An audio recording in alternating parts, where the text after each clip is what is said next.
అన్ని కోట్ల మంది నిషాదులు వచ్చేసి ఆ సముద్రాల్లో ఉన్నారు, వాళ్ళు అధర్మపరులు. కానీ బ్రాహ్మణులు కూడా ఉన్నారు సముద్రంలో, బ్రాహ్మణులు కూడా సముద్రంలో ఉన్నారు. అందువల్ల నువ్వు తినేటప్పుడు జాగ్రత్తగా తిను. బ్రాహ్మణుడిని మాత్రం ఎట్టి పరిస్థితులు తినమాకు. గరట్మంతా బ్రాహ్మణుడు అని నీ గుర్తెట్టంటే, రయమున మృంగుడు గాలము కంఠబిలము క్రిందికి జన అగ్నేయవలె పొలియుండో భయరహిత వాను నెరుగు బ్రాహ్మణుగానన్. నన్నయ్య గారు స్పష్టంగా చెప్తున్నారు.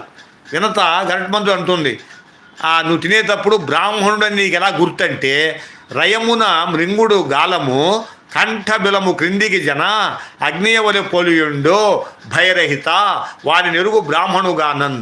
అంటే నువ్వు తినేటప్పుడు ఆ నిషాదుల్ని నువ్వు తినేటప్పుడు గరట్మంతా ఎవరైతే ధర్మాత్ముడైన బ్రాహ్మణుడు ఉన్నాడో ఆయన నీ కంఠంలో ఇరుక్కోబోతాడు. అదే నీ గుర్తు. ఇరుక్కున్నప్పుడు ఏమవుద్దంటే నీ కంఠంలో అగ్ని కణికలాగా శర్రన కాలద్ది, నిప్పు కణికలాగా కాలద్ది. అప్పుడే అదే నీ గుర్తు, ఆయన బ్రాహ్మణుడు అని. ఆయన మాత్రం ఎట్టి పరిస్థితుల్లో నువ్వు తినవాకు. ఆయన తింటే ఏమవుద్దు తెలుసా?